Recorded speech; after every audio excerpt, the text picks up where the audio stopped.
If you're still using golf clubs straight off the rack, then I'm sorry to break it to you, but you're doing it all wrong. Custom fitting is the only way to ensure that you're playing with equipment that is optimised for you and your game. Fortunately, PXG is here to help with that. They offer free fittings across the UK with their very own master fitters. Head on over to pxg.com now to find your nearest location and to check out all of their latest gear, including the Lightning drivers, Gen 8 irons, Sugar Daddy wedges, and Zero Torque putters. Find your best game with PXG. You've never played like this before.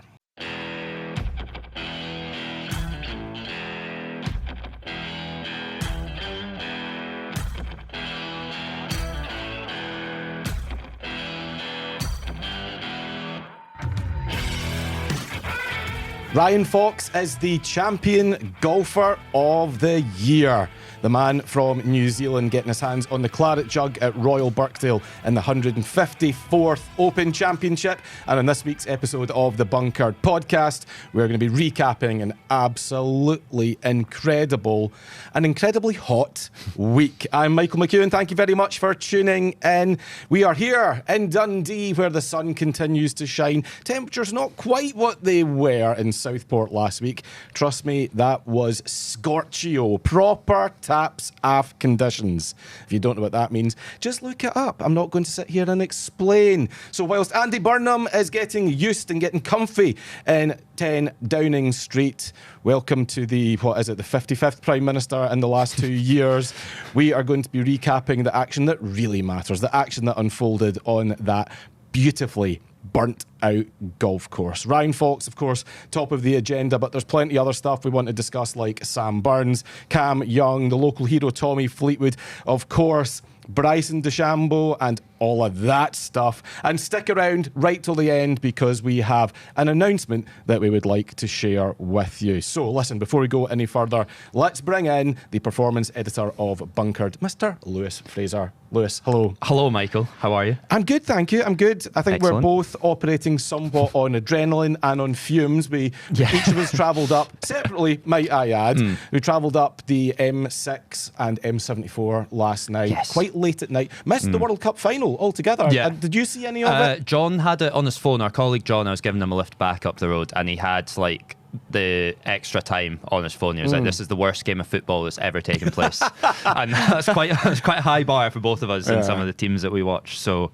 I saw the goal and that was about it. So I didn't see anything else. I don't think there was much else. I've not even seen the goal yet. Apparently there's a big Grammy after the game though. Oh, is there? Yeah, apparently, yeah. So I need to search that out. We can, in the break here, we'll have a look at that and then go back to what the Grammy was. That's what golf needs. Like last night, as Ryan Fox, I don't know.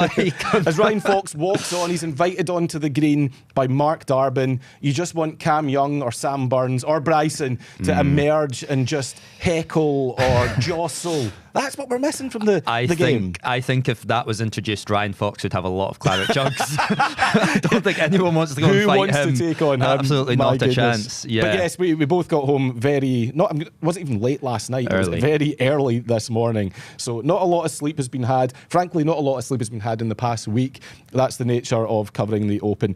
People think it's all ice cream and standing out there, watching players hitting shots and kind of skiving, but the reality is much different. We're probably in the media centre at 7:30 every morning, leaving, if you're lucky, by 10 o'clock at night. There's a lot to cover. And listen, that's why there's so much on the Bunkered website right now as well.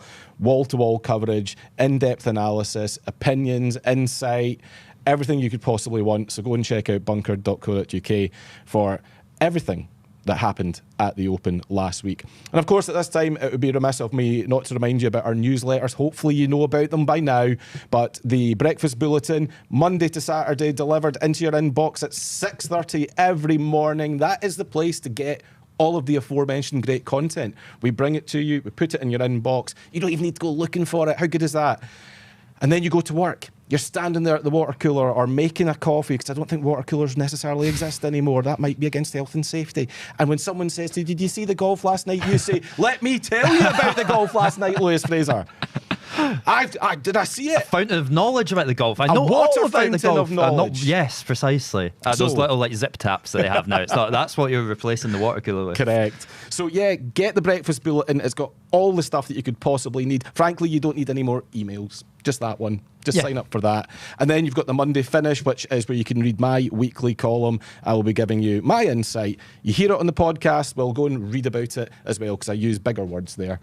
Lewis doesn't understand all the big words I use. So I save them for the column, and I just try and keep this as simple and as layman's terms as possible. What does that mean, layman's Correct. terms? See, proves my point. So if you want to get the breakfast bulletin and or the Monday Finish, go to bunker.co.uk/newsletters. Sign up for free. You will not regret it. In fact, you will only regret it if you don't. Do not be a mug. Right, Lewis. Right. Let's get into it. That was very Monty-esque of you. Right. Yes, Well, you some spent time with yeah, him, didn't I did. you? Oh, so funny. So when was this? This was Friday. I promise I haven't set this up because this is going to reflect so well on me. It's not deliberate, but go for it. So I spent time with Monty on Friday morning, thanks to the team at Loch Lomond Whiskies. If you're at the Good Open, you would people. have seen their massive... I can't even call it a stand. It was a building that they had in the tented village there, only really rivaled by the size of the shop, which was also huge. And we got invited down to spend some time with the man himself. And it's so funny, the comparison that former Bunkered podcast contributor Alex Perry made was that it is like waiting to go into Santa's grotto, because you stand in the main sort of bar in the Loch Lomond section, and one of the guys from the marketing team at Loch Lomond comes out and says, look, Monty's naturally running a little behind because he can't stop talking, and he's speaking to other media. And he said, he'll be with you in about 10 minutes. So just, genuinely no surprise. Yeah, Monty's no surprise. brilliant Absolutely like that. fine. We kind of knew that he would be. So absolutely no problem. We got like a full allocated time with him as well. And you get taken into this little room through the back. And sure enough, there he is sitting at a table like this. And there's a TV up there. And you walk in, he's like, right, yes, wow, there's Rory, wow, 380 yards. I tell you, back in my day, we were happy to do it, 280. Right. Love him. Lads, what do you need from me? What do you need? Absolutely love him. He's great. Yeah, so brilliant. So we did one of the most naive things that I've ever thought in, honestly, in my life was there's a trend at the moment in social media about like quick fire questions with golfers. So you say, I'll give you an example, the first question, we'll keep it all open related, and say favourite open venue, Colin. Okay, I'll try it. Favourite open venue, Muirfield. No, you said Turnberry, but... Okay. And I was like about to go on to the next question to say favourite open clubhouse, and he spoke for 2 minutes about how good Turnberry is. Yes, let me tell you. Great course. Yes, brilliant. I wish they would go back. Yes, amazing. Stuart Sink, you remember, you won there, and everyone thinks about Tom Watson, like, oh God, what have I done? So they're not quick fire, they're just no, fire. not quick fire. Yeah, fire. So they took that video is like over 5 minutes long. So I spent some time trying to edit, and I thought, you know what, let's just do this on Monday. So as soon as this is done, I'm going to go and edit that properly. But yeah, I did that. Also got him to rate our golf swings. Yeah, so come on, tell people about that. Yeah, this was great. So everyone in the team, I've messaged everyone and said, I need you to send a video of your golf swing to me so I can show Colin Montgomery and rate them. And he was like, I'll guess what handicap they are. Oh, okay? even better. So John, who was filming, up first, and John is 17 or 18 handicap, but he's a big guy and swings the club well. And Monty was very complimentary, like picked out the bad shots that he hits. And he said he's probably about a 12. So John delighted. Yeah. He's knocked like 6 shots off his handicap there. He described my golf swing as lovely, which I was happy. Okay. I feel like from Monty, that is the highest praise you can get. Yeah, that's going on your Twitter bio. It is. Yeah, probably already is as you listen to this. And he described me as a 2 handicap, which is close to being right. Yeah, so I'm you're about a 3 at the moment. Yep. Yeah. Okay. Andrew, who is on loan from us from the Courier, from this very office. Yep. Monty said 18 plus, which is well, true. That's fair. Andrew's a Andrew beginner, doesn't really play. which is true. But got a wee bit of advice from him, so that's good. Yourself, Michael, right. You were up next. Here we go. So let's hear it.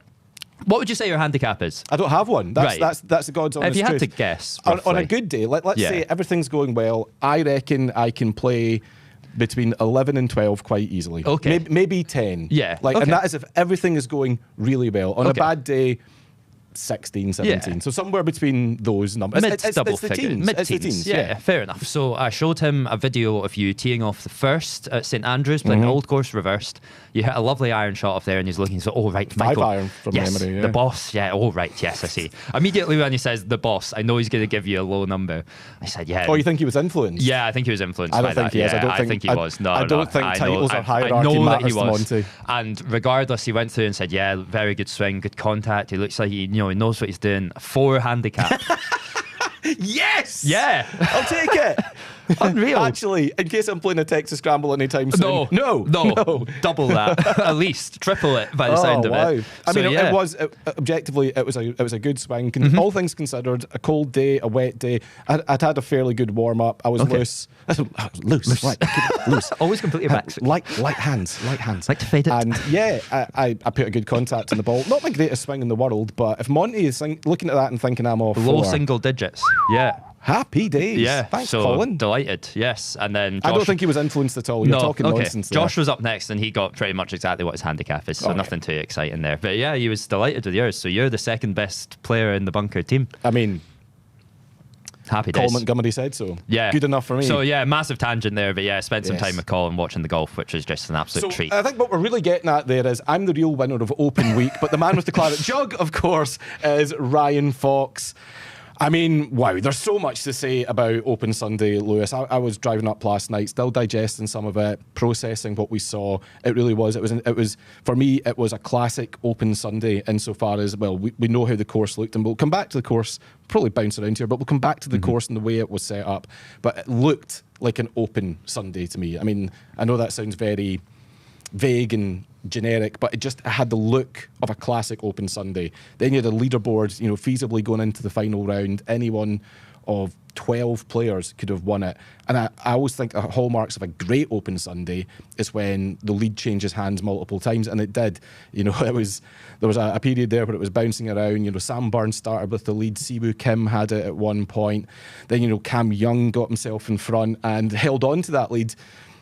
Quite surprised I was, because he finished so early, a good 2-3 hours before the actual final group finished up. I was surprised. I thought that's not going to be enough. It's a great target and he's played very well. He's done very well to get there, but I think given how low some players had gone early in the day and indeed earlier in the week, I just didn't feel like that target was low enough. In the end, I was right. Just. Yeah. I mean, just an incredible final few hours, and it was Ryan Fox who came through. Let's talk about the last hole. I mean, the holes before that, that was proper clinging on, making good decisions after bad outcomes. We saw what happened with the ball going in the bunker a couple of times. It was at 15 he had to play out backwards. Managed to salvage a bogey, quite honestly, from the jaws of a double. But then it was 18. He's going down the last. He's tied for the lead on 9 under par with Cam Young. Hits an absolute bullet down the middle of the fairway. And then that approach, we all were sitting in the media centre, a bunch of us next to one another, and we all said, well, yeah, it's a great drive, but that pin is tucked. That is a hard pin to get at. Hit the best shot of the day into the 18th. Left himself, what was it, I think 11 feet for birdie. Rolled it in, dead weight, dead centre, punches the air, champion golfer of the year from New Zealand. What a worthy winner. Just incredible. Absolutely brilliant. And what a finish. What a way to do it. This is the thing, we see some major winners, especially ones who might not be expected. I think Ryan Fox definitely falls into that category. No one was tipping him at the start of the year, start of the week. And you see some of those guys might fall into winning it and almost like by accident kind of thing. Ryan Fox was not like that at all. It was one of the greatest, one of the best finishes to a major that I can remember, in recent times. You look at from the 13th, which is one of the hardest holes in the course. He's made birdie there, birdied the par 5, made probably the most impressive thing that he did was make bogey in 15 after the terrible break he gets. Then goes and makes a 3 at 16, and then, like you say, on the last to roll that putt in on. I know the 6th, statistically, was the hardest hole. 6 is basically a par 5, plays as par 5 like any other week of the year, and 18 is playing over 500 yards. Just, you stand at that back tee and think, there's nowhere for me to hit this. It's a brutally tough finish. Unless you hit a 4-iron off the tee to then leave yourself another 4-iron, even more into the green. for Ryan to stand up there and melt a driver down the middle, full commitment, to then hit that shot, not thinking about, God, if I miss this to the right, I'm probably making a 5, and then not even getting in the playoff. To go and do that, just unbelievable, so deserving. I think, not just saying this now, but he is one of the best people you're going to encounter, like in terms of a pro golfer, really is, like so good. I remember, must have been about 3 years back, he was at the Dunhill and we did a feature with him, myself and poor Eve, our photographer, who's absolutely brilliant. Her cameras, I don't think it ever recovered from it, because we were out in like the worst of the weather trying to get like shots with him, and he was like, we'll keep doing it. Cameras go to die. Let's just get that and this out one there. did. And I remember Eve's panic when I asked her to show Ryan some of the photos she had taken of him, and she said, I can't because the camera's broken. So it was straight in some rice afterwards. But the point I'm getting at is that he wasn't like, there's so much time for like everyone that he speaks to, and you know, regardless of how good he is at golf, and I don't see that ever changing. Just like he's very proper patient, down to earth guy. So brilliant to see that. I Fully think deserving. to that point, I mean, you know, I made this point in my random thoughts piece on the website, and it's true. It has become the stuff of cliche to say, oh, you'd be hard pushed to find a more popular winner, but you would be hard pushed to find a more popular winner. Yeah. He's very well liked by his peers. He's very well liked by fans. He's loved by the media because of just how accommodating he is. Very, very down-to-earth guy. And look, let's not forget, he was tied 52nd on Friday night. Yeah. He barely scraped into the weekend. Ended up producing the largest ever 36-hole comeback by possession, not necessarily score, by a men's major champion. Is that right? Yeah. Really? Yeah. I mean, that weekend comeback essentially was one for the ages. We've not even mentioned the round he had on Saturday, shot 62. Well, yeah, exactly. Incredible. Yeah, the putt to shoot 61. And I think the thing for me that I really like about him is the speed that he plays at. Oh my goodness. He is so quick. I mean, our man Josh spoke to his caddy last night after the round. A couple of journalists were there and spoke to Fox's caddy, and he made reference to that. He's like, you know, he just plays so quickly. And in some ways that's bad for a caddy because it doesn't give you a lot of time to do your calculations and to have the necessary conversations. But it's working for him. He's won some great events. He's won on the DP World Tour. He's won on the PGA Tour. He's now a major champion. So his process works. It's proof that nice guys don't finish last; they finish fast. You know, so it's unbelievable what he's done. I'm so pleased for him. And I hope that, granted, we're going to talk about this a little bit, but I do hope that this puts him out there on his own and separates Ryan Fox, the professional golfer, from Ryan Fox, the professional golfer who's the son of an All Blacks legend, who is the grandson of a great cricketer.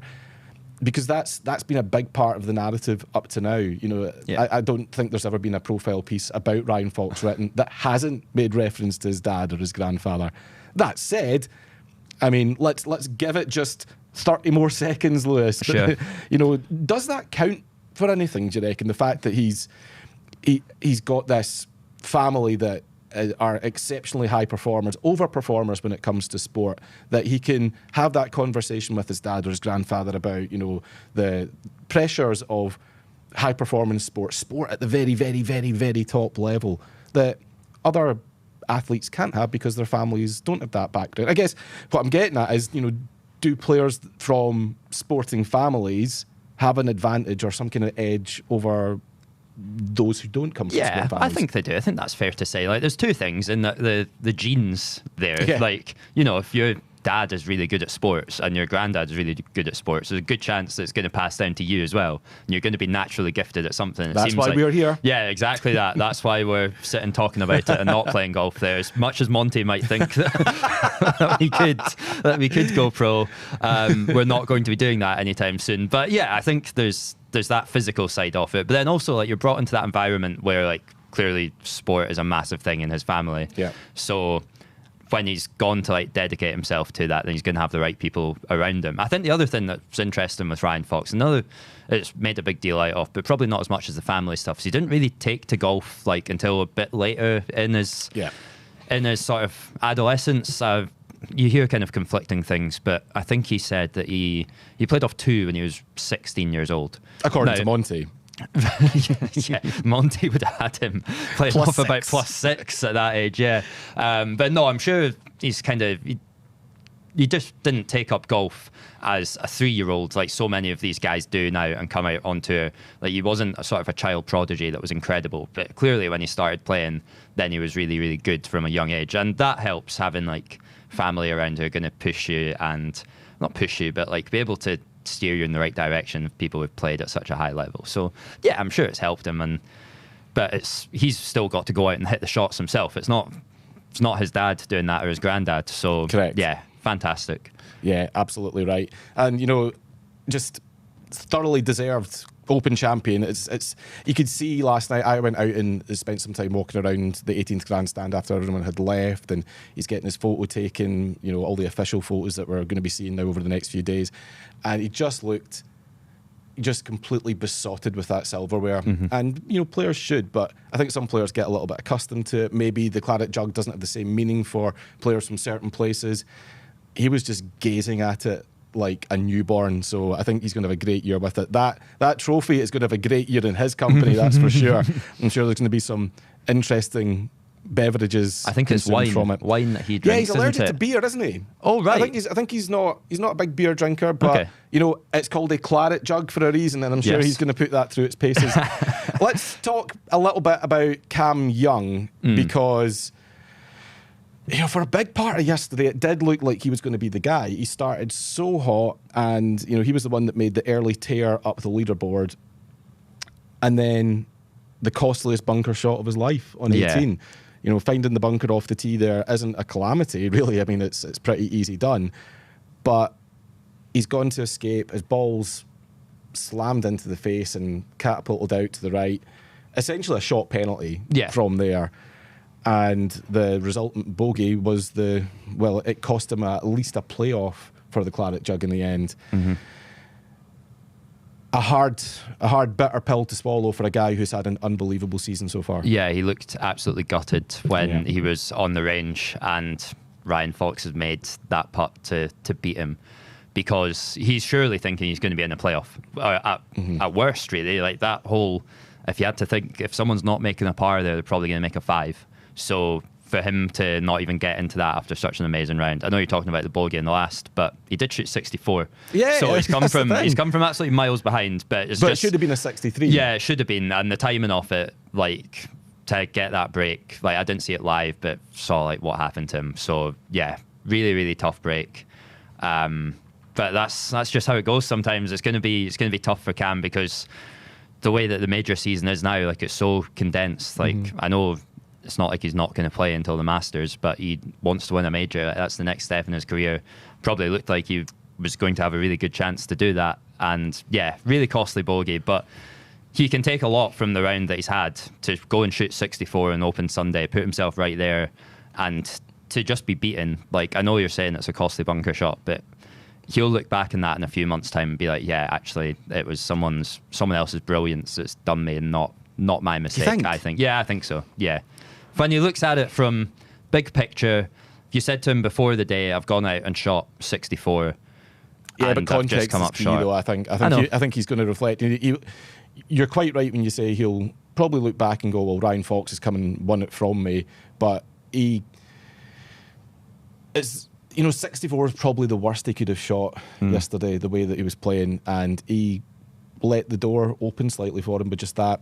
I don't know what it was, whether it was a mental lapse or he just didn't make the right connection or whatever it was, but he could have slammed the door shut, really, and instead he left it slightly ajar. Yeah. So I think it's two things. One, it's Ryan Fox's brilliance in the last, but two, it's a really bad mistake at just the worst possible time from Cam Young. I do have a theory, and maybe this is just recency bias, but I feel like right now, Cam Young is the best active golfer without a major. Oh, now, absolutely. The world rankings absolutely would suggest he is. He's third, and the two above him are Rory and Scotty, and they've got, 10 between them. So by that basis. But it's more than that. I just think, his all-round game, the improvements that he's made, the fact that he's now winning tournaments, he's winning high-profile tournaments like the Players' Championship.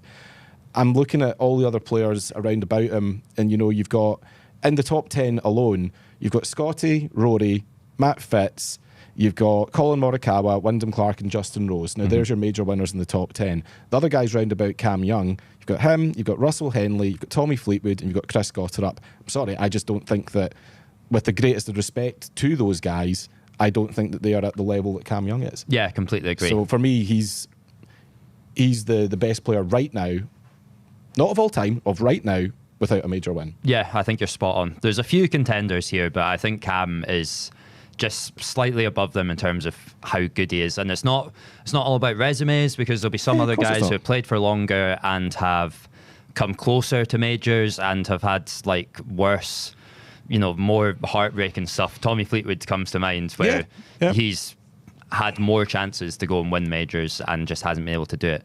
I think Cam will win a major at some point, because he has the game. You watch him and the way that he hits the ball, the distance that he hits it, it feels like one of those where he's going to go 1 week in a PGA or a US Open and go and win by like half a dozen shots. I think it's the Open is most likely for him, which feels really weird to say about an American golfer, but look how close he came at St Andrews. Yeah, true. And there he is again, just a bogey at the last or a birdie at the last from an opponent away from being right in there. So I feel of the 4 majors, the Open is the one that he's most likely to win. Yeah.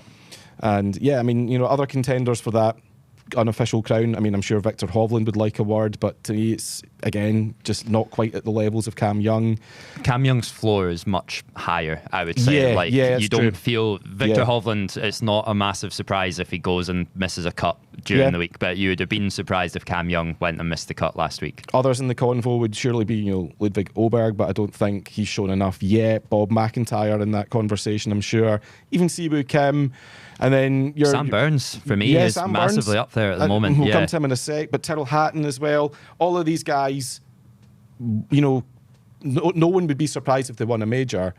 But I think I would be more surprised if Cam Young didn't than if none of them didn't. Does that make sense? Yeah, it absolutely does make sense, yes.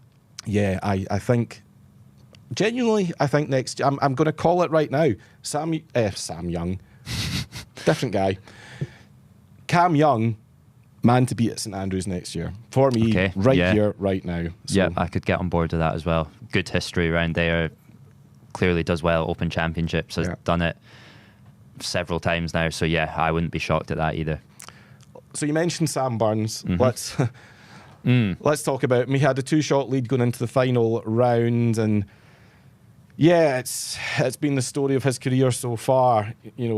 Sam Burns, a bit more like Sam Burns through 54-hole leads like nobody's business. I mean, that's now 6 times he's had the 54-hole lead in a tournament, and he's converted to win only one of those times.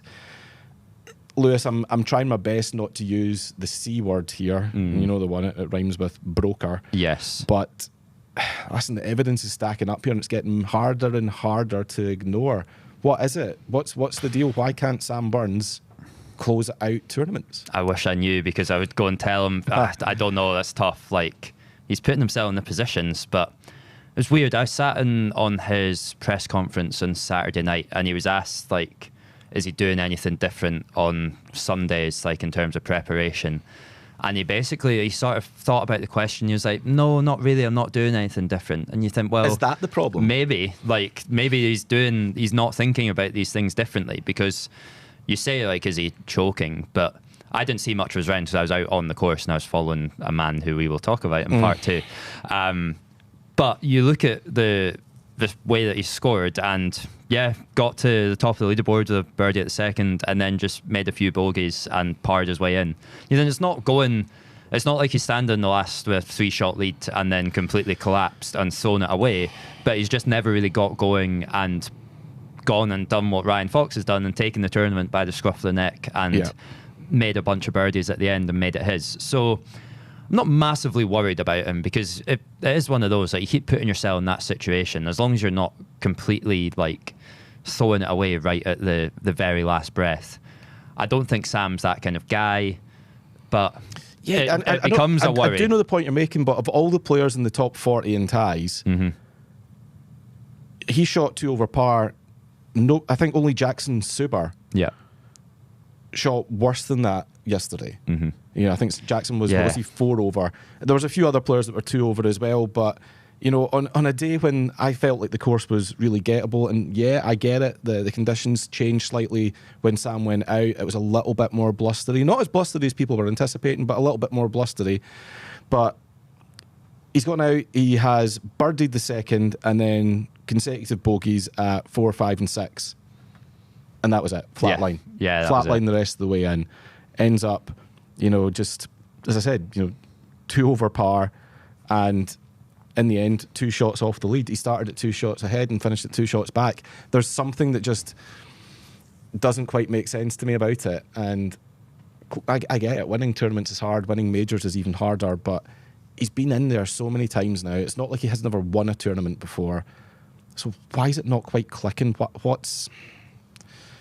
You're saying that, you know, he's saying that he doesn't do anything different on a Sunday. Well, I think maybe that's something he could look at. Yeah, I'd Sundays agree. aren't the same as Thursdays, Fridays, and Saturdays. Yeah, when you've got the lead in the Open, it's not the same.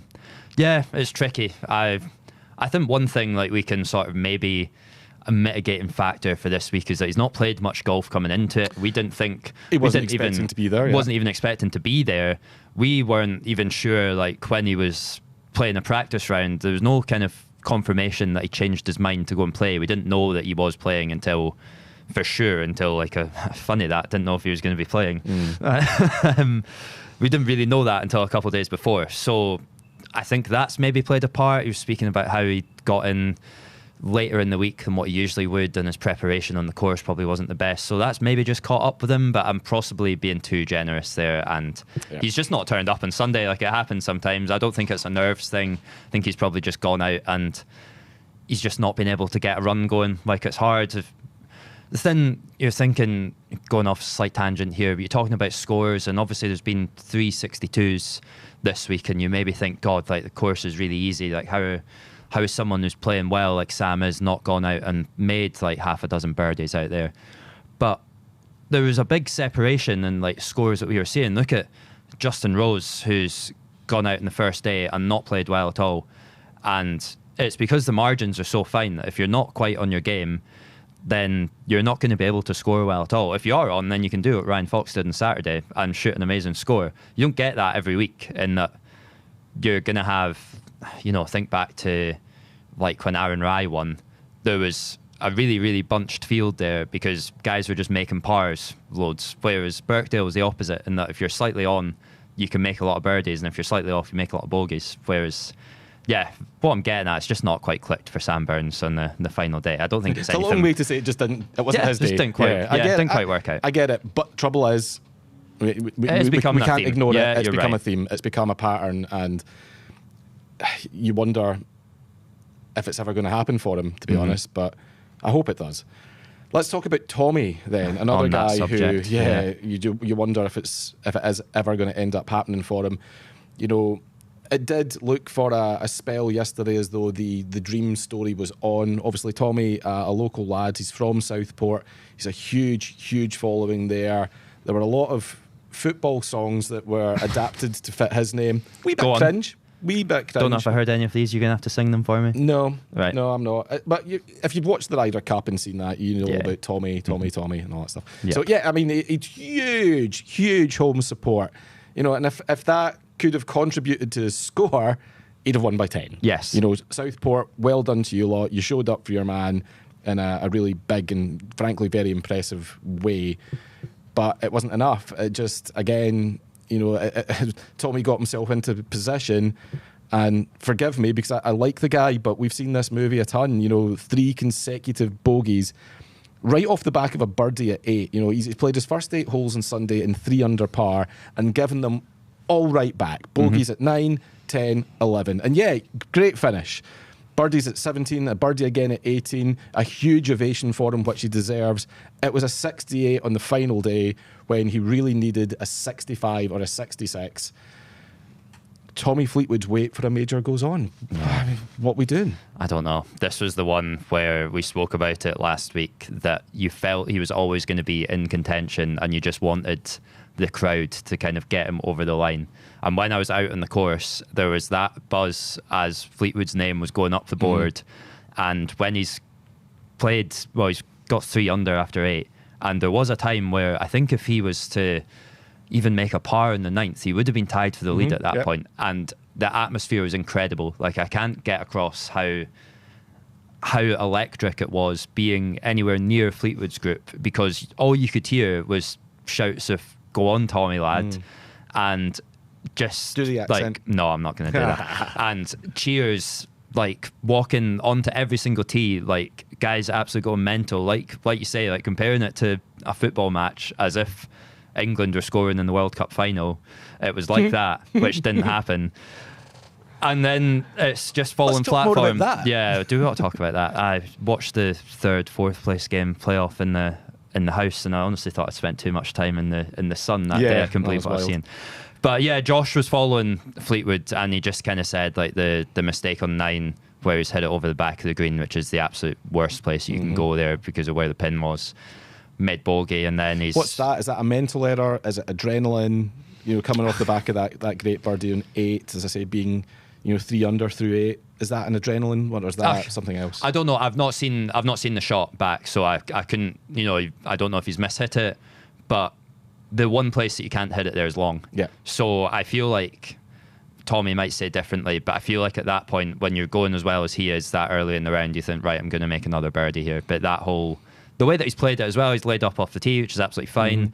But then the one place that you can't hit it is over the back, because it's basically impossible to get it up and down, and he's not done that. And then that's just taken the wind out of his sails. And like you say, he's made the 2 birdies at the end, which is all well and good, but at that point, he probably knew that he wasn't really in with a shout of winning. So, tough. Pressure was off. And he did speak about pressure a little bit throughout the week. He as is the way with Tommy, incredibly candid, incredibly honest. He did admit that the pressure and the expectation of the home crowd was affecting him a little bit. He felt the nerves of that. I think he got more used to that as the week went on. And certainly, that birdie on the first from way downtown, there were only 2 rowers. Yes, I spent most of the Sunday in the media centre just trying to, pull the strings, make sure that we were across all bases. And there were only 2 rowers that really, they didn't make me jump. It wasn't like I was watching, The Conjuring. I didn't jump out my seat, but they're like, oh, wow. Yeah. Sort of make the hairs on your arms stand up a little. One was obviously Ryan Fox converting for birdie in the win at the last. The other was the noise that followed Tommy's birdie at the first. Again, context is everything. I don't think anyone was expecting it. It was from one end of the green to the other, front to the back. But my God, the noise from the first green echoed all the way down into the media centre, adjacent to the clubhouse. It was just awesome. I mean, that was just an incredible moment. I feel for Tommy. I think under the circumstances, tied 4th, he's done incredibly well.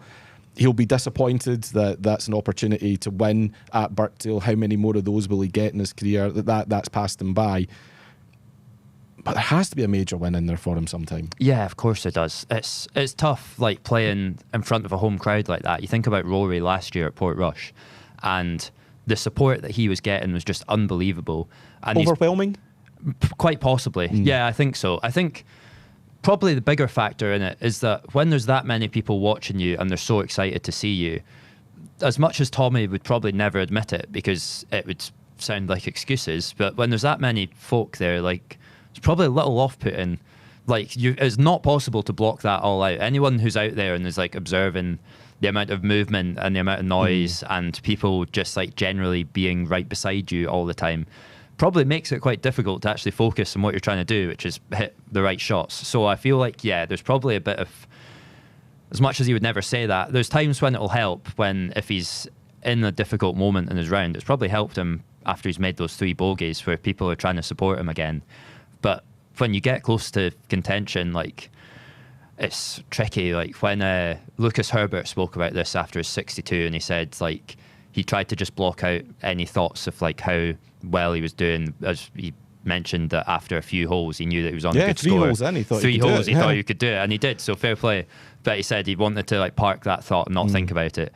When you have people shouting at you the whole time, "Go on, Tommy," clearly like expecting you to go and win the Open, then it's impossible not to think like that. So I can't imagine that's not had an effect. What raises a golfer's game more, and granted I suspect this depends on the golfer, but a crowd and a local crowd really pulling for you, Yeah. or a Ryder Cup crowd that is like the New Yorkers last year. Well, it does depend on the golfer. You're wanting to stick it to them. It seems like for Fleetwood, it's the latter because he's done so well in Ryder Cups, hasn't he? Yeah, chip on the shoulder stuff. Yeah, chip on the shoulder stuff, and it's like, I'll show you. Yeah. Yeah, it's a shame. It's like you say, it's one they would have had marked in the calendar for as long as Birkdale had been confirmed as the venue, and he was very close to doing something there. It's just not quite come off. I'm sure it's no consolation, but absolutely no shame in finishing tied fourth. It's still a great week. This is the thing. But very much so. Let's talk about the course very quickly because time is running away once again. Shock. Yes. The golf course, we spoke about this on the preview show. It was yellow, it was brown, it was fast, it was fiery. There were puffs of sand going up after every strike. There were, bare lies, tight lies, all of the fun of the fair. Did you like it? Brilliant. Absolutely fantastic. It had, you mentioned it at the top there, it had a feel of, I don't know why this is the case, but it had maybe something to do with the climate, but it had a feel of like opens from like 30 years ago that you watch like highlight montages of, and the ball is hitting the fairway and like dust is coming up, and then the ball's hitting the fairway and it's running for like 50 yards, and you'll hit a good drive down the middle and it'll just topple into a bunker, all that kind of stuff. So yeah, I thought it was absolutely great. I thought the like rhythm of the course is fantastic, the way that's laid out. In like some links courses, like Troon, great course, but from a spectator's point of view, you walk like 7 holes directly away from the clubhouse and then you start making your way back. It's a funny little turn. Yeah, whereas with this, like with Birkdale, you're kind of going in 2 kind of loops and it takes you back. So it's great because the atmosphere is amazing because everyone's quite like closely packed together. But so from a spectator point of view, fantastic. But for players, like absolutely brilliant. Amazing test. The big story like before it was something like Bob spoke about quite a lot, was whether you want to be aggressive and try and take on the bunkers and thread it between them or hit it over them, or in Bob's case, what he wanted to do was try and be cautious and lay back. And that's something that we don't really ever see, because on a PGA Tour course, if you hit it in the bunker on the fairway, 9 times out of 10, you're probably going to have a good chance to just knock it on the green anyway. Whereas with these, it's basically a shot penalty. Like, look at like Cam Young, perfect example, coming down the last. If he's not in that fairway bunker, he knocks it on the green. Yeah, the probably bunkers are proper hazards. Yeah, they're a hazard, basically a shot penalty, which really makes players think every single time they're on the tee, because if they hit it in that bunker, it's a disaster, which you don't see. So yeah, I absolutely loved it. I thought R&A absolutely nailed it with the way that they set up the greens. Yeah, you can't I make thought they them maybe too quick. Overwatered them a little bit. They're just, you can't possibly lose them, can you? You can't. But they were just so green compared to the rest of the golf course. But I get it. It really was extraordinarily hot. Yeah, there were so many. Despite the free sun cream, there were so many faces that looked like they just stared directly into the lost ark, and you're like, yeah. So that's an example of just how intensely hot it was. But the course, loved it. The thing about Birkdale for me is that there's no obvious standout signature in air quotes hole. It's not like how Troon has the postage stamp or Portrush has Calamity Corner, for example. But Birkdale doesn't have that. It just asks all the right questions. From first to last, an amazing test, a really, really good exam. So yeah, can't wait for it to return. Don't know when that will be. Hopefully not 9 years again. Hopefully not. Yeah. Hopefully not.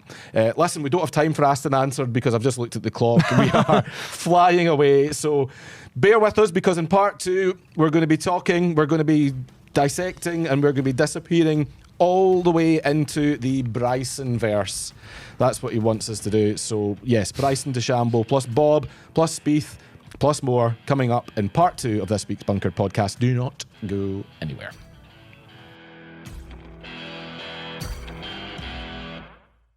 Do you want an easy way to book tea times in Spain, Portugal and Italy? If yes, then On Tea is your answer. OnTea.com is a reliable and easy-to-use site for tea time bookings. There are 3 reasons why you should use On Tea.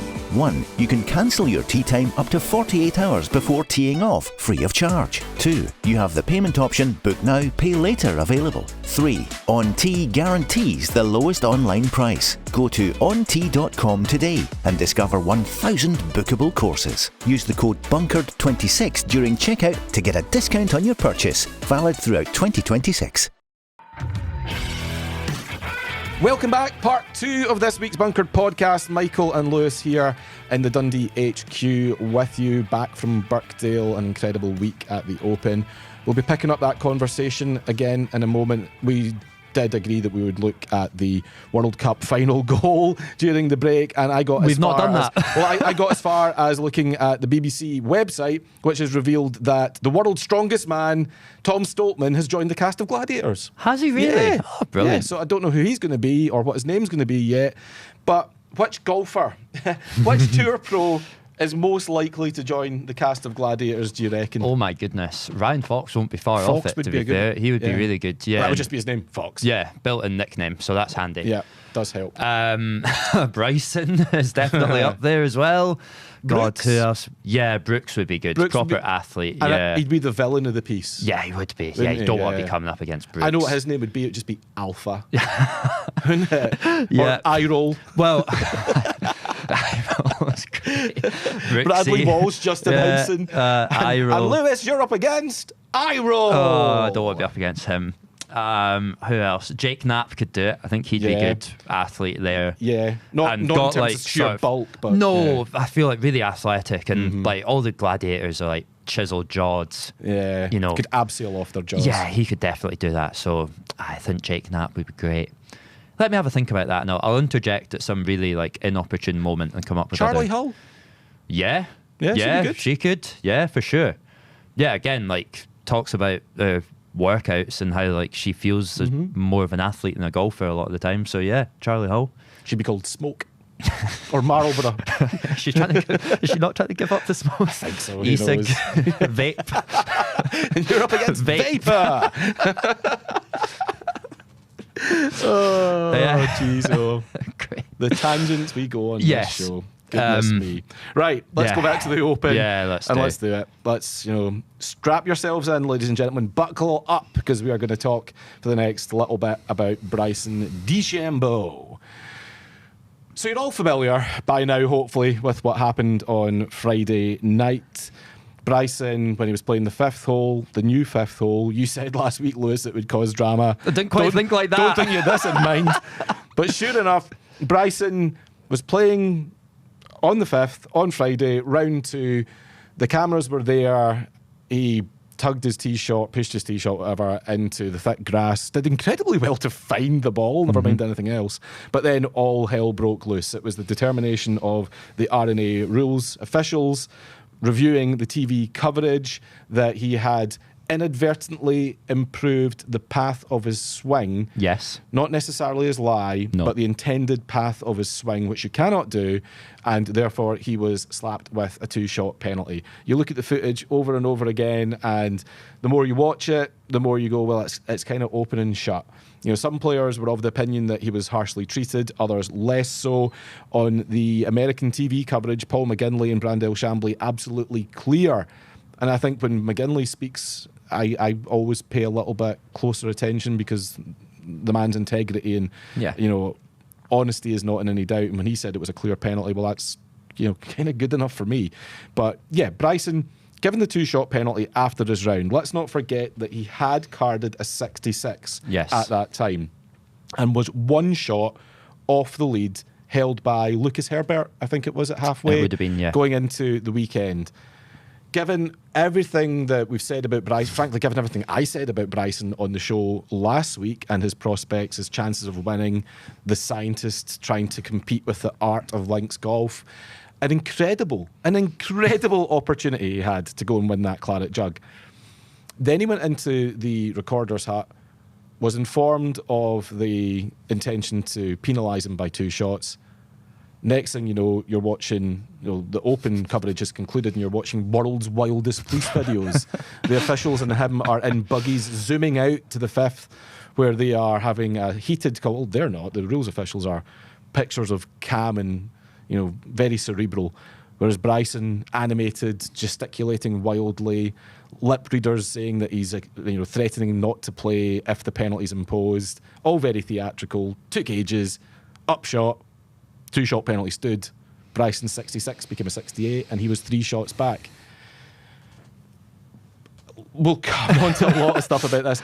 Lewis, first things first. The penalty. Yeah. The rules infraction. Do you agree that with the RNA officials that it was a penalty and that the 2-shot penalty or the 2-stroke penalty should be applied? Yes, I do. The way that he was moving around his golf ball, when you have that much rough around where you're going to be swinging the club, if you stand on it like he did, which he did a few times, like more than once, he was standing there and moving the grass, regardless of whether you mean it or not.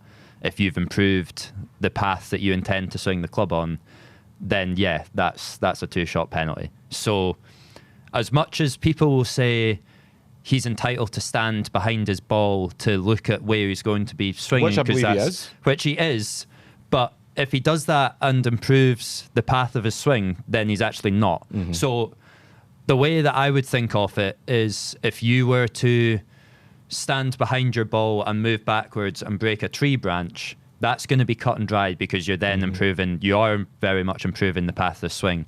Now, it's hard to see from the footage, but if he's in any way made the grass go from being completely upright to being slightly bent where we can get a bit better swing at the ball, then yeah, it's a penalty. And yeah, from the footage, that looks like that's exactly what's happened. And I think the more you look at the footage, you draw the conclusion that he hasn't gone in there particularly carefully. No, far from it. I'm not suggesting for a second that there was intent. Frankly, I don't believe Bryson is a cheat. No. And actually, there's no way of us knowing that without there being a real smoking gun, without there being complete evidence, or frankly, without him admitting to it. So I think that, you know, the conversation and certainly the elements of the conversation that have gone around cheating, just park that. That's just crap. That's not actually the issue here. If there was any suggestion or indeed suspicion that Bryson has cheated, he wouldn't have got a 2-shot penalty. He'd have been DQ'd. Exactly. So that's not the issue. The issue is that he broke a rule, and there is a distinction between breaking a rule and cheating. You can break a rule without being a cheat, and you can do it inadvertently, which is clearly the determination of the rules officials. I think Bryson has been exceptionally clumsy in the way that he's gone around that. I think it's careless, and I think that what he really ought to have done, and what I think most other players would have done, is go, that's really fucking annoying, but you know what? Yeah, I did it. Fine. I'm not happy, and you can be peeved for any number of reasons, but yeah, okay, fine. Like Shane Lowry did last year. That's exactly what I was going to say. A very similar penalty imposed upon him. I believe that he grounded his club behind the ball, as you do, and it's moved slightly, and then he's not realised, and he's gone and hit it from the place where he shouldn't have hit it from. Absolutely no advantage gain. No, of course not, and it's not intentional, and no one's saying that Shane Lowry is cheating because it's not intentional. Of course it isn't, but it's a rule break, and he's taken it, as much as he would have been incredibly pissed off about it, like, he's taken it on the chin and moved on, and now, that was that. What Shane hasn't done is insist to the RNA that he wants to go back out to the scene of the crime, and this for me is where the RNA have made a mistake. I get that Bryson wanted to, I understand from people who are familiar with the details that Bryson requested that they go out to the fifth. Yes. Why did the RNA agree? Became the Bryson show. Correct. What they should have said was, in my opinion, Bryson, we don't need to go back out there.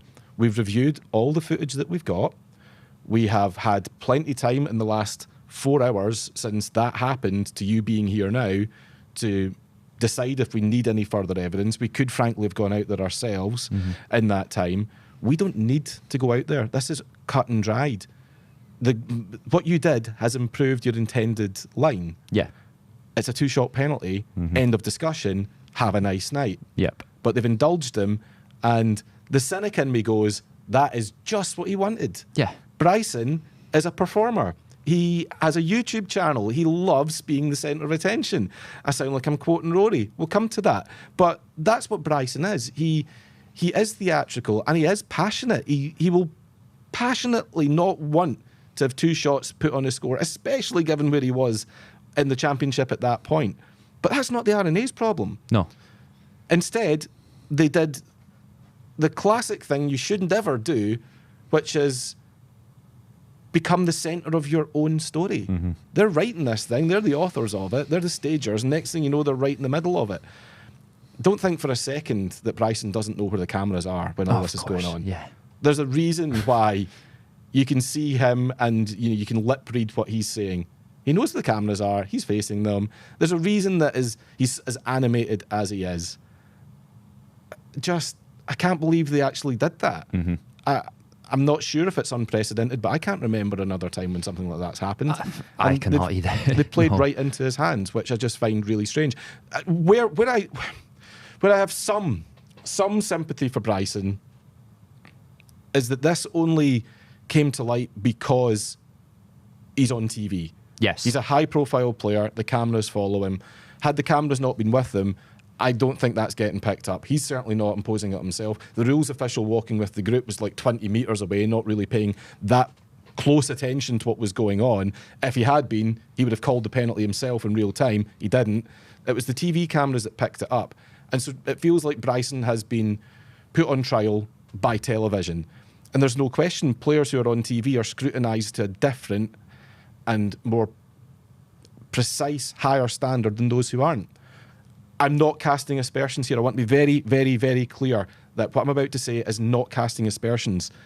Jackson Suber was not on TV much in round 1. Who's to say that he didn't inadvertently break a rule? Like, exactly. Certainly a similar rule. Mm-hmm. And that's the part I struggle with. Now, it's a problem without an obvious solution, I grant you that, but it feels like the rules are probably applied unevenly or applied based on the evidence that they've got, which doesn't feel right. Some people will say, well, isn't that just the same as being done for speeding? You go 80 and a 70, it's your bad luck or stupidity if there's a police camera or, a police officer there catching you doing it, whereas others get away with it. Yeah, kind of, but there has to be... That has to be looked at. There has to be a better solution. Maybe put 2 rules officials with every group. Mm-hmm. And so that one rules official between 3, that's quite a lot. Put 2 out there and they'll cover more ground. They'll be a bit more precise. They'll see things. They'll see more. Yeah, I think what you're getting at, like Bryson, as much as what he did, we shouldn't have done. He should have been a lot more careful. But he's also actually been really hard done by, because 90% of the players in the field in the Open, the massive field there, going out on Thursday or Friday, could do that, and it's never going to come back to bite them, and it's forgotten about, and it's not even like registered. Yeah, it doesn't protect the field at all. Quite feasibly, that could have been the difference between the cut line falling where it did or falling 1 shot further back, and suddenly players aren't getting paid. Yeah. As I say, I get it. And I know that some people won't like this because they just don't like Bryson, or they're a bit more militant about the rules and, well, this is just the way it is, that's the price to pay and all that sort of crap. But it doesn't sit right with me that players who are on TV are just scrutinised to a different level. I think that stuff... No, I don't think it should be inadmissible, but I just don't know how you fix it. I don't know how you fix it either, because it's always been that way, hasn't it? Let's think back to, like, Dustin Johnson and, like, oh, God, I would get the year wrong, but around, like, 10 years back, and he's broken a rule inadvertently and been done for it. If you're in the first group out on Sunday morning, that's just not going to happen to you. So, yeah, the only way that this can be better is if rules officials who are with the group are able to call it right there and say, well, stop what you're doing, you shouldn't have done that. That is a 2-shot penalty. And God, I'm not saying that wouldn't have caused a sushi at the time. It would have, and there would have been a delay in proceedings because of it. But it would have been a whole lot better than what ended up happening. The other thing that I have... It's like VAR. VAR and A. It's not... VAR is not perfect, but at least you get the decision, like, there. You're not re-refereeing a game. VAR covers everything that happens, all the meaningful action, whereas the Open... it's impossible by what it is. You can't. Yeah. The other thing I have with it is the R&A are probably quite glad that Bryson was in contention when this happened, because happening on a Friday, if very feasible, you had like 12 or 13 holes to play after this. If he'd then gone and started playing really badly and was just inside the cut line and had played the 18th conservatively to make sure that he made the cut, to then miss the cut by one, it's a whole other story, and it's a disaster, because as far as I'm aware, he didn't know about this penalty until he was signing his card. Correct, and someone's said that to him. So when he's in contention, it's bad enough, but if that was what caused him to miss the weekend and have no chance of going to win, then it's a whole other story, and we're having a real bad conversation I'm about it. I'm glad that he finished, in a relative sense, miles off the pace, because if that penalty had been the difference between him winning and losing, the nonsense that we would have been subjected to Asterisks, from all of the people Chambots, saying that it's an asterisk, it would have been utterly insufferable. Yep. So that's the infringement. Then we had, the melodrama, which was objectively really entertaining, great for business, but it was incredible. I was there, and also completely mad. avoidable.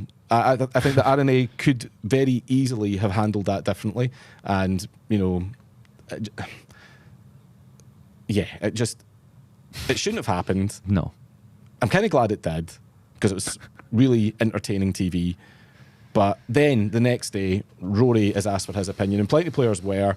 A lot of players with some sympathy for Bryson, Max Homa, for example, Russell Henley, Xander Schauffele. I think Michael Kim, as he does, tweeted something about it. But Rory broke rank in a truly unsurprising, actually, but a truly spectacular fashion. And he remind me of what he said. He said that he feels that Bryson is performative. He was holding the tournament hostage. He said that he'd watched it with other players in real time, not the aftermath. He watched the incident in real time, and he and other players felt that was a very clear infringement, so he believed the penalty was appropriate and just. He then went on to say that he finds Bryson performative, that he is drawn to being the centre of attention, that he was holding the tournament hostage. Fond of him, he said, I'm not, I'm not overly fond of him. Really kind of unleashed, took a flamethrower to him. Where do we start with that? I mean, my feeling is that what Rory said isn't wrong about the performative element. Bryson is performative. A lot of what he does is for attention. You cannot be as committed to the YouTube bit that he is without being those things. You can't be on YouTube, have 3 million subscribers, averaging 2 million views per video, without being somewhat performative, playing up to a character, without playing into this role. So I found it quite funny that all of Bryson's fans and bots were screaming bloody murder at Rory simply because Rory perfectly articulated what it is that they love most about Bryson. Yeah, exactly. Such a weird thing. He's right. Because he's a huge character. Yes. If Bryson was again, nothing against Jackson Super, because I only mentioned him because you mentioned him earlier, but no one really knows much about him because he keeps a low profile, and he's granted not had nearly the success that Bryson has had. But no one's really that interested in him because they don't know who he is. People are interested in Bryson because, like you say, he's got a huge following on social media. He's a performer. He plays up to it. I watched him yesterday. God, it's mad to say that was yesterday. But I followed a lot of his round, and he's playing up to that all the time. Like, in between shots, he's playing up to it. I remember, this is mental, but on 15, walking between 15 and 16, he goes out of his way, significantly out of his way, to go and high five kids who are standing there. And they weren't even particularly trying to get his attention. He just walked over to start high fiving them. And adults, parents, understandably so, are going, oh, class act, Bryson, absolutely brilliant. People's champion, they were calling him. The people's champion was how I heard Bryson be described, walking to the 16th tee. Tommy would like a word. Yes, well, there's that. But the performative act works. And I do think it's largely an act when he's out there. Yeah. And people love him. I followed him and was expecting sort of vitriol, but there wasn't that. And there's the odd shout about, God, someone was like, he wears the big wide golf shoes so he can stamp down grass behind his ball. And there's stuff like that. Particularly grim chant on Saturday night. Someone shouted on 18, Bryson, you're a cheat, and shame on the RNA and all that sort of stuff. 95% of fans absolutely love him. Certainly those that were there. Yes, true. He played into that. You could see with the the way that he was behaving on the first tee, it was like the thumbs up and the expressive smile, like, thanks for having my back, guys. He was blowing kisses to the crowd at 18. It means so much that you guys can appreciate just how hard done by I've been here. I mean, it's like watching a reality TV show. Yeah. And I think the audience for that typically falls into one of three categories. You've got people who absolutely love it and never miss an episode. You've got those that claim not to be interested but watch it if it's on. And then you've got those who just cannot be doing with it and avoid it as if it's contagious. He's like Bryson the Kardashian. It's and Rory clearly doesn't like it at all. I get where he's coming from. Where I think Rory overstepped the mark was in making it personal, and by saying that he's not overly fond of him. I felt like that was a little bit unnecessary. I don't think that was I just don't think that was needed from Rory at all. Again, careful what you wish for. Great for business. Yeah. We're in the media industry. That's why we like Rory, because he speaks his mind. Yeah. And then that's also true. But when there's needle, when there's friction, we saw it with Brooks and Bryson.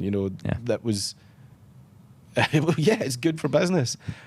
But I just don't think it's noise that Rory needs. He's invited himself into the centre of a stooshy where he and Bryson, next time they're in a field together, which feasibly could be the Masters, that's just going to be a thing again. So I think that's where Rory just let himself down a little bit. But the basic premise about Bryson being a performer and performative and kind of always on, it's bang on the money. Yeah. It's bang on the money. And anyone thinks otherwise is, all these morons on social media. As I say, I've taken to calling them the DeChambeau because one, I think it's quite a funny name, and two, trademark pending. But all these ones that are having a go at Rory, just because you don't like the postman, it doesn't mean he only ever delivers junk. You know what I mean? It's a good analogy. I've not heard that one. It's just come to me. Has it? All right. Yeah, nice. Quite proud That's of that. why I've not heard of it before, because it's the first time it's ever been said. Yeah, really good. So, Bryson. And the thing is, it did cast a shadow certainly over Saturday, because, well, it clearly was the big talking point on Friday. It cast a shadow over Saturday. I'm just glad that yesterday it was a bit of a non-story, largely because of how Bryson played. There were no fireworks. Nothing at all. You were there. It was par to begin. We started with eight pars, which is the most un-Bryson-like thing ever, and he didn't really... The only chance he had at really making a birdie was the first, and he must have had about 6 feet there, and he missed it. And after that, it was very flat. It was weird. It's a weird thing watching Bryson. Like he just walks like by himself. He wasn't speaking to Jackson Suber from what I saw, just completely like head down. But then as soon as he hears someone, he thinks, right, I need to click in and like taking the cap off and waving and like smiling and everything. So we'll say that's the difference between Rory and Bryson is Bryson needs a full staff following him around with cameras and capturing every move that he makes in order to make compelling content, and Rory doesn't. Yeah. So there's that. His media blackout as well. I mean, talk about performative. It's funny. I went into... We can move on from Bryson in a second. I went into the mixed zone after, and basically the process is that you speak to... There's a guy called Jamie, I believe his name is, Jamie, and you say to lovely Jamie, lad. absolutely brilliant, like the nicest guy, and walked in. And he said, "Who's it you're looking for?" And I sort of laughed and I was like, "Oh, Bryson DeChambeau." He's like, "Yeah, he'll be on that podium up there," like being deadly serious. I was like, "Are you serious?" And he's like, "Yeah, well, the plan is to have Tommy down there, and then Bryson will be here." And I was like, "Oh, right, cool. I'll be waiting. God, I'll be the only one here because everyone else is expecting him to say no." And then immediately he was like, "Yeah, Bryson's declined all media." I was like, "Right, cool. See you later, Jamie. Thanks for that." Because it's all going to be on his YouTube channel. Every journalist that was there on Friday night, I wasn't. I was back home by that point, dealing with the magazine. But every journalist that was there, guys, you're now going to be an extra in his next video. So do you know what? Looking forward to it. Make sure you get a cut. Yes. Bob MacIntyre. To my knowledge, Lewis, and by the way, Bob had a great chance going into yesterday. Yeah. 4 under par, only 6 shots off the lead. He had a real opportunity to get his first major. It just got away from him on the front 9, and he very quickly became a non-factor. I think bogey on 6 started it. Started the slide, and he just never recovered.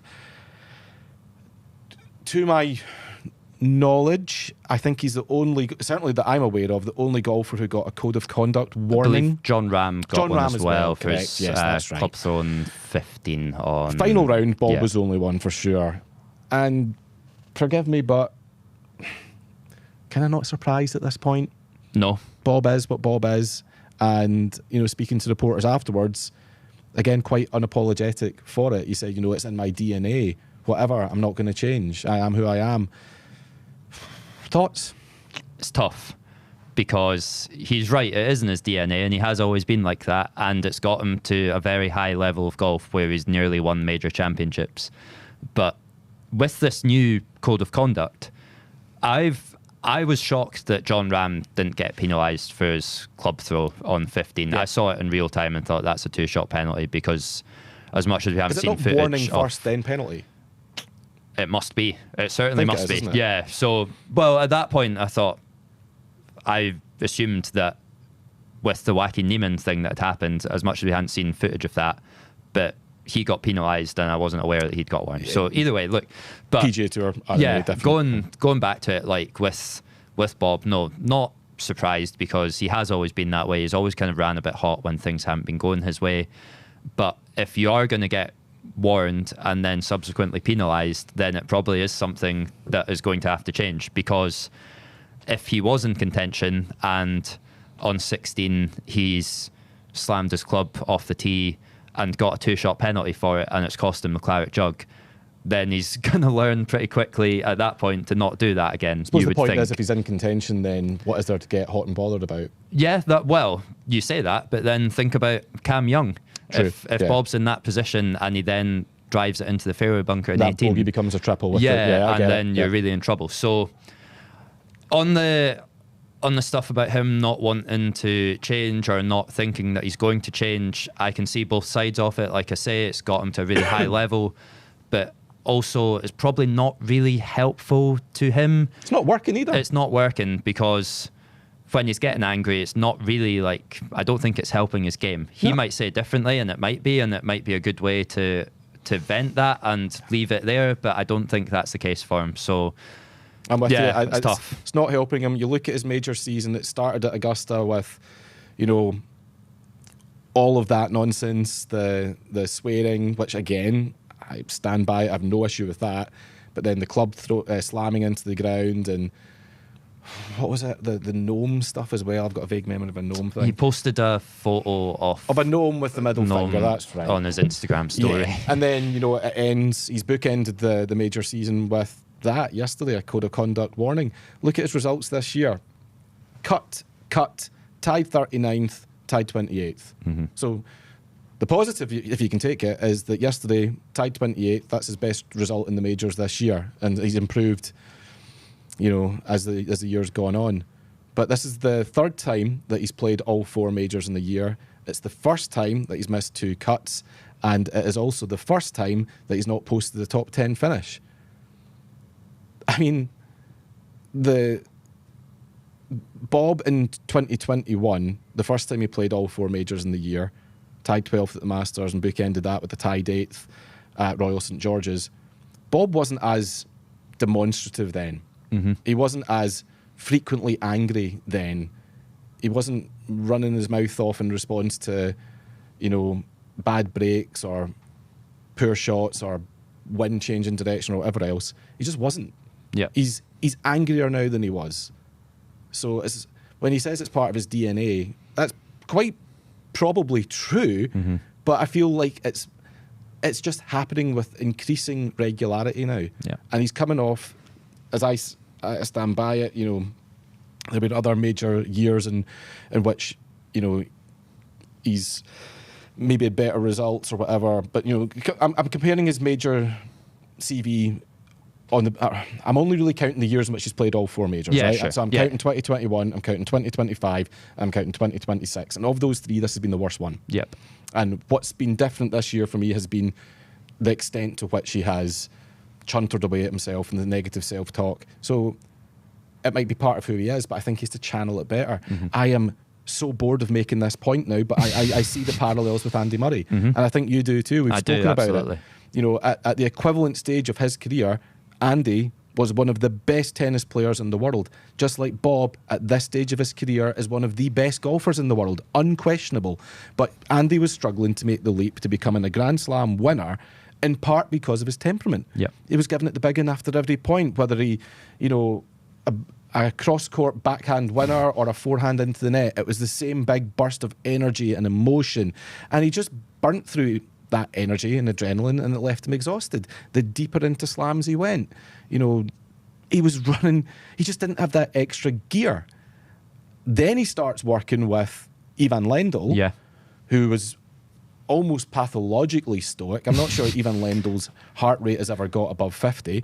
And Andy becomes much more zen-like, starts controlling the emotions, better harnesses the temperament, better harnesses his energy. Then he starts winning Grand Slams. Yep.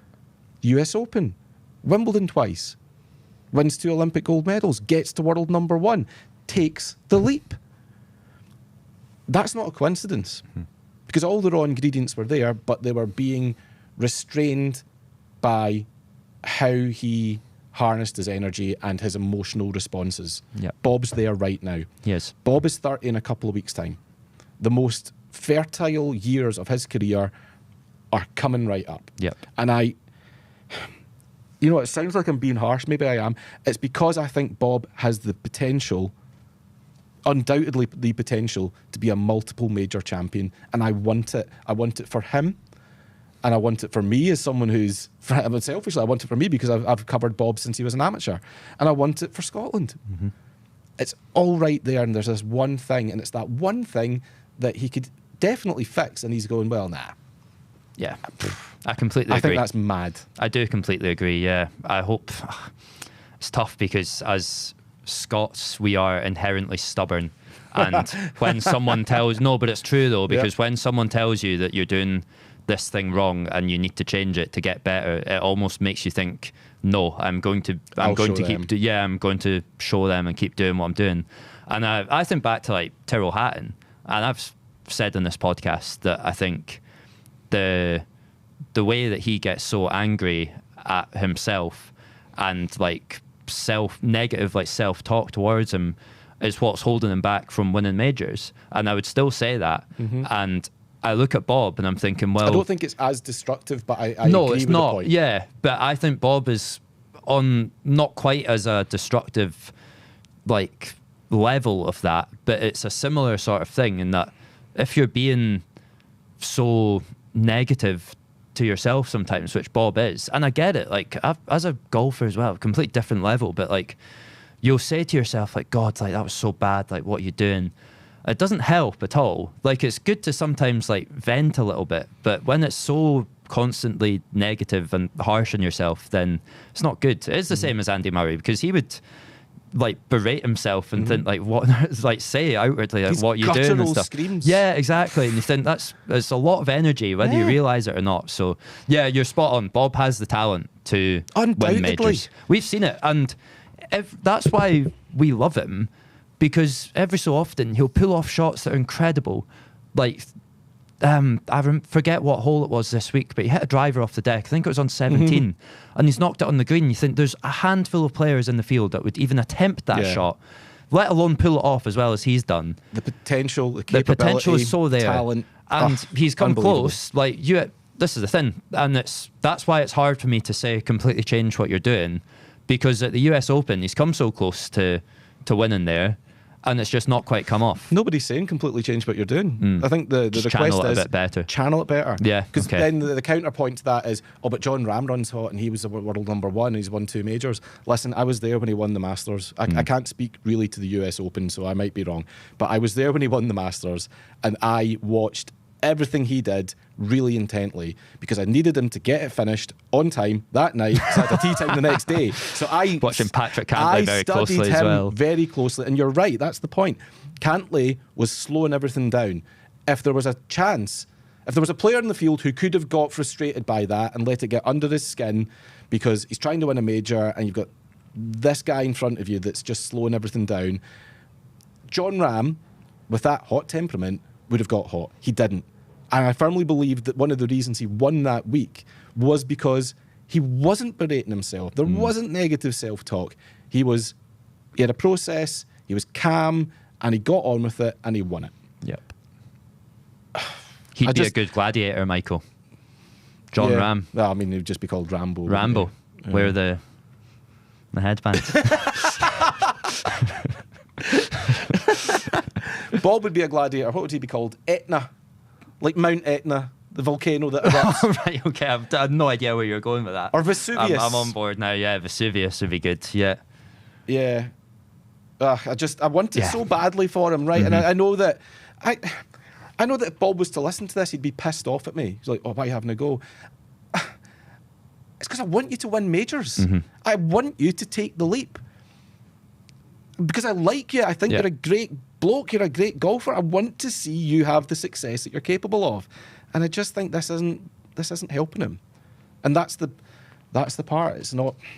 Anyway, Jordan Spieth. Oh, God. Let's talk quickly about Jordan, because he won at Birkdale last time out in 2017. He was almost dead last this time.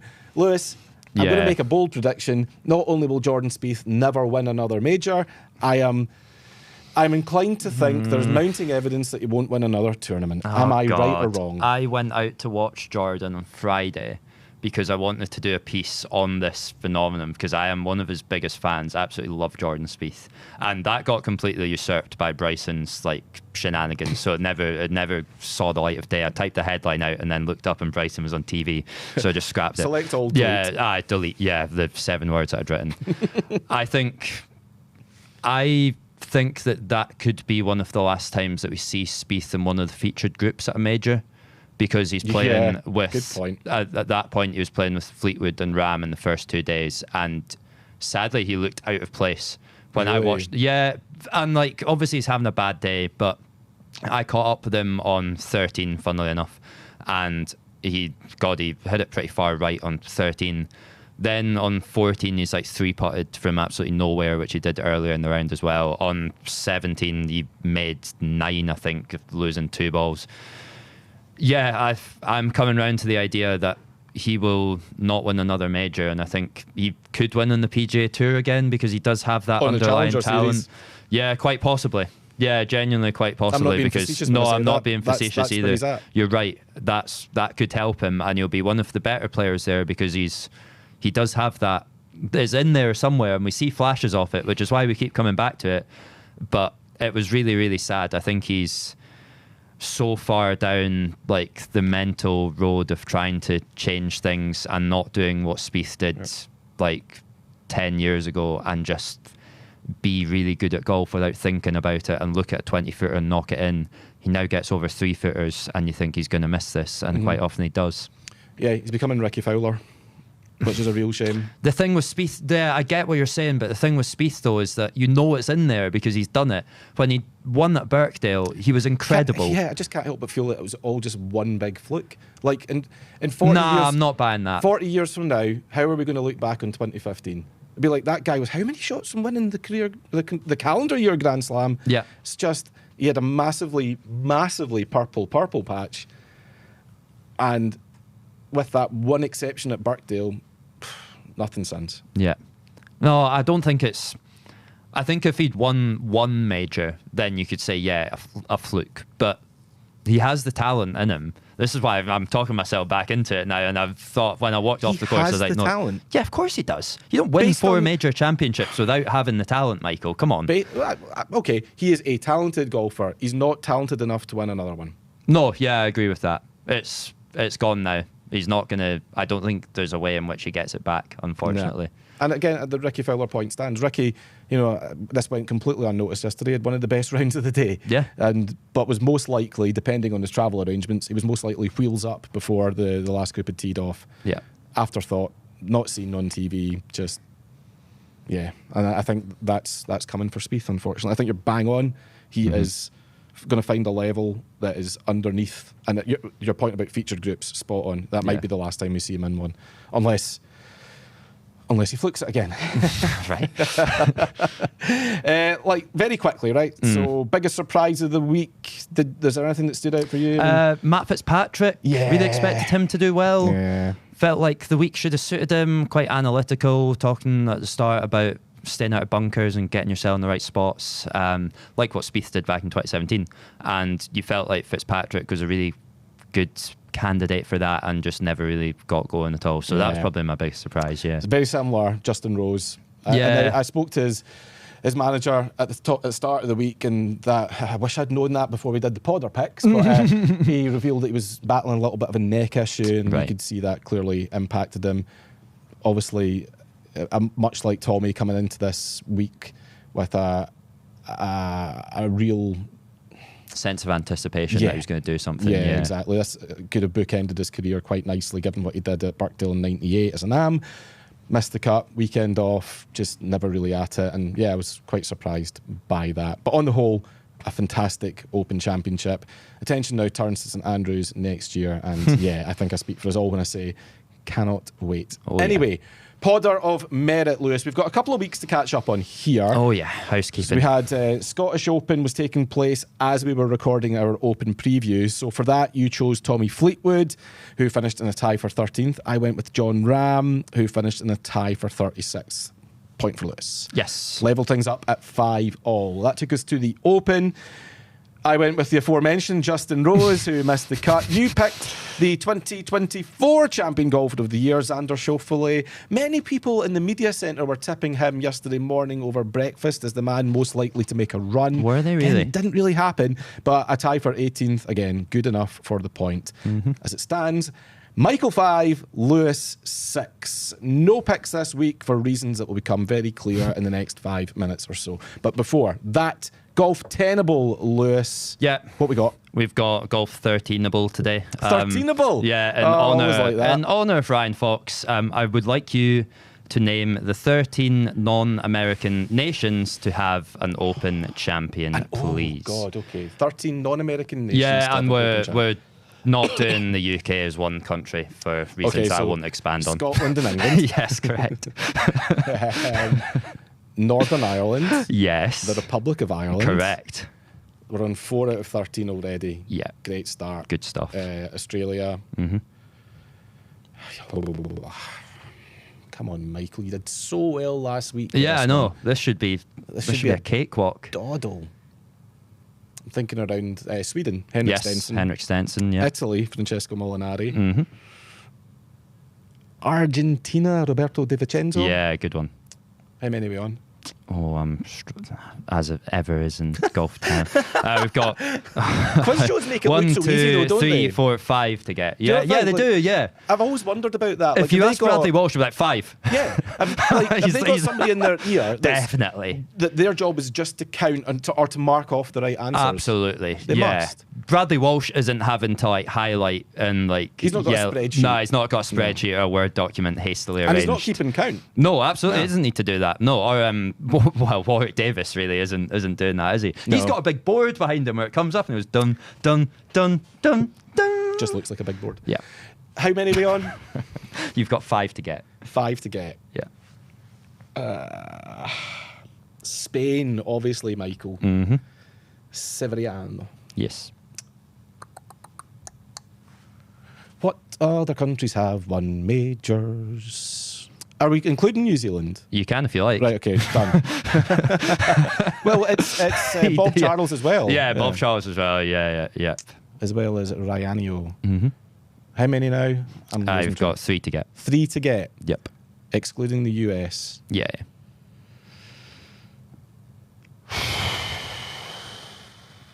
Germany doesn't. Nope. France. Yes. Arno Massey. Well done. Great one. Are you including Jersey here? No, so they were. Because it's a weird one. It's complicated, that, yeah. So the you're piece, just calling that England, aren't you? The piece that I've taken, the Open updated it very, very quickly, I should say. They have Jersey there, but I mean, we'll make it 14. There might be some Jersey listeners. South Africa, and Zimbabwe. Yeah, well done. Is that excellent? The lot? Yeah, that's you. Good stuff. I mean, you kind of chosen one of my specialist subjects. Yeah, Lewis, but I thought, I want some Open related, and it's been a long week, and neither of us have had much sleep, and you've got some very strong coffee in that mug, so I thought I'd just give you, well, you did anyway. It's now in your system, but yeah, I thought I'd let you let you get away with one there. So yeah, well Thank done. you. Good stuff. No, Thank you very no much. mess ups. So excellent. Delighted. Excellent. Good stuff. Right, Clean okay, slate. so one final little bit of business before we go, and this one sucks, all right? So where's the camera? I've got notes, so because I need them. Unfortunately, this is going to be the last episode of the Bunker podcast for the foreseeable future. The decision's been taken to indefinitely pause production whilst we divert our focus towards growing other areas of the Bunker brand. Email newsletters, for example. You've heard us talk a lot about them in recent episodes, so a lot more time and effort going to go into those. Now, I'm not going to sit here and pretend that I'm not absolutely gutted, because truthfully I am. Building this show over the last 6 years has taken a huge amount of effort. Quite candidly, a bit of sacrifice as well, but it has been monumentally rewarding, and it's something that I'm massively proud of. I'm not saying we're not coming back, I just don't know when. Okay, that's basically the point. Excuse me. I mean, we've recorded almost 300 episodes. I've looked it up. We've created more than 20,000 minutes of original content. We've won awards along the way, which has been quite nice. We also had incredible guests ranging from major champions Greg Norman, Gary Player, Annika Sorenstam, and so on. We've had Oscar nominees. We've had bloody Academy Award nominees on the show. We've performed to over 1,000 people across 2 nights at the Open Championship. We've recorded live from the Spectator Village at the Ryder Cup. And we've taken the Bunker brand into countries we would never, frankly, have reached otherwise. Certainly hadn't reached them until then. So it's been a complete and utter blast. If you'll indulge me, I've got a few quick thank yous to run through. To Bryce, to Alex, James, Lewis here, and to Ben, to Dex, to producer Will, Callum, Angus, Drew. Thank you so much for making the making of this thing so enjoyable. To Chris Finn, Mark Asquith, and Kevin McQuillan, thank you for getting us off the ground and getting going in the first instance. To Robin Galloway, for being our biggest supporter and certainly our most constructive critic. Great man, Robin. Mm-hmm. If you're familiar with Scottish radio, you know Robin. And let me just tell you, one of the nicest human beings you'll ever meet. To the wider team at DC who've contributed in one form or another, and the many great brands and companies who've invested their money in this show over the last 6 years, not least our original title sponsor, MotoCaddy, and our most recent Callaway. Just 2 of many, many brands that have invested in us. So thank you so much for backing us. It does mean a lot. But my most important and sincere thanks, with respect to everyone I've mentioned already, is to you, our listeners. At DC Thompson, we talk a lot about being driven by purpose and serving our communities, something we're good at, something we're proud of. And I think the Bunker podcast has been a particularly excellent example of that. Thousands of you tune in every single week. Even more of you follow us. I listen to podcasts all the time. There's not a single one I follow. Thousands and thousands of you follow this show, which blows my mind. You make us a part of your commute, your dog walk, your workout, your range session, whatever it might be. I want you to know we have never, ever taken that for granted. The podcast market is increasingly saturated. It's dominated by bigger names than Lewis and I. Shout out Taylor Swift's husband and brother-in-law. And yet you've consistently picked us. You've shared in our silliness and our passion for golf. You've mostly agreed with our position on white belts and iron head covers. You've become weirdly invested in the Podder of Merit. Hello, Steve the Ref. Honesty Box, Asked and Answered, the Hole in None Club, Golf Tenable, and all the other bits that we've created. And you've engaged. Week in and week out, you've engaged with us, and that has been truly my favourite part.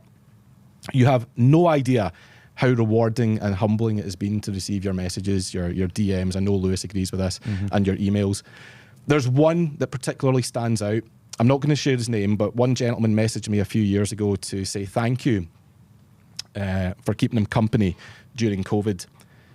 He spoke of the loneliness and the isolation that he was feeling during that weird time, and of how listening to our show helped him to stay connected, not just to golf, but to people. I think that connection is really, really powerful. I think it's really, really important. I don't think we should ever lose it. And believe me, it works both ways. already I feel a little bit lonelier myself, knowing I'm not going to be doing this next week. And again, I don't know when that's going to be. And yeah, to go back to the original point, that sucks. So, it's funny. On the way back up from Birkdale last night, I decided to listen to our very first episode all over again. And it's funny, I actually had forgotten that the first words I spoke to open the show were, all right, so I guess this is happening. Well, it did happen. It has happened. And I'm very grateful for that. So until whenever we get to do this again, and from the very bottom of my heart, thank you so much for listening.